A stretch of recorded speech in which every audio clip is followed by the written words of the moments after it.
So Barack Obama's leaving. I don't actually want to waste more time talking. We cut a bunch of clips, and then I realized that I'm bored with him, and I'm just excited to see him leave. So he'll be going, thank God. But the Democrats are not going to be going. And the Democrats are going to continue to push forward a narrative that really is counterproductive. Bernie Sanders, I think, led this one off, and then we'll have to break. Bernie Sanders led this one off. He was questioning the Tom Price, the Health and Human Services potential secretary. Listen to what Bernie Sanders has to say. If this is the new Democratic tack, it's no wonder they're losing elections in landslides across the country. The United States of America is the only major country on earth that does not guarantee health care to all people as a right. Canada does it. Every major country in Europe does it. Do you believe that health care is a right of all Americans, whether they're rich or they're poor? Should people, because they are Americans, be able to go to the doctor when they need to, be able to go into a hospital because they are Americans?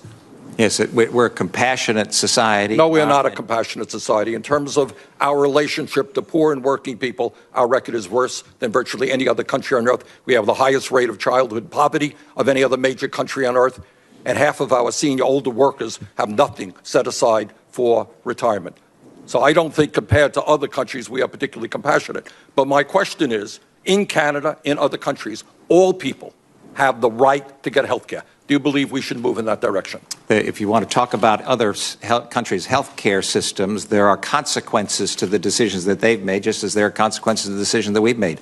I believe, and I look forward to working with you to make certain that every single American has access to the highest quality care and coverage that is possible.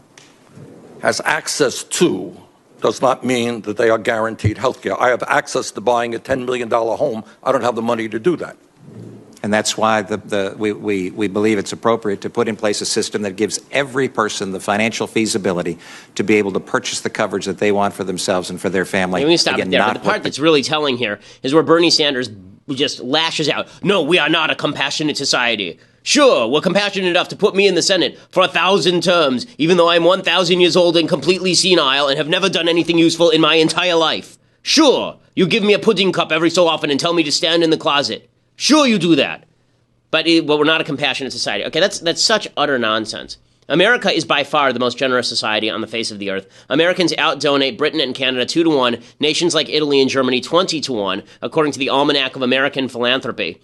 Every single income class, except those earning less than $25,000, more than half of the people in that income class in the United States donate to charity. That top 1% that Bernie Sanders loves to hate, they give 1/3 of all charity given in the United States. The wealthiest 1.4% of Americans are responsible for 86% of all charitable donations made at death. More Americans give charity than vote for presidents of the United States.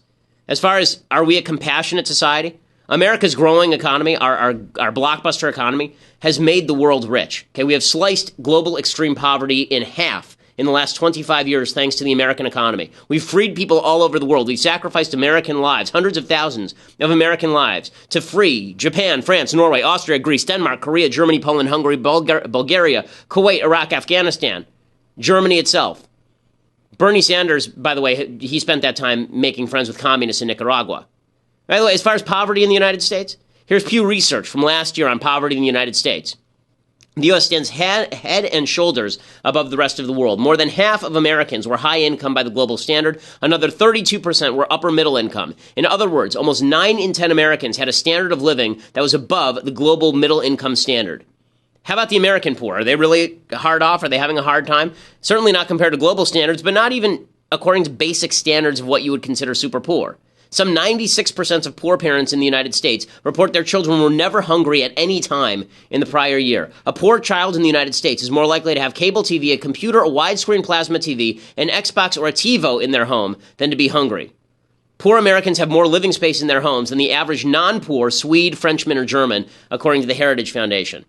And then you heard Sanders say that our old people, they don't have savings. One of the reasons they don't have a lot of savings is because they have Social Security. People don't save because they think Social Security is their savings plan. The fact is, according to Andrew Biggs and Sylvester Schreiber in the Wall Street Journal, despite a supposedly stingy Social Security program and ineffective retirement savings vehicles, the average U.S. retiree has an income equal to 92% of the average American income handily outpacing the Scandinavian countries, 81%, Germany, 85%, Belgium, 77%, and many others. And by the way, that's more money since our average income is actually higher than the average income in those other countries. It's also worth noting, again, that Social Security eats up a huge chunk of our budget.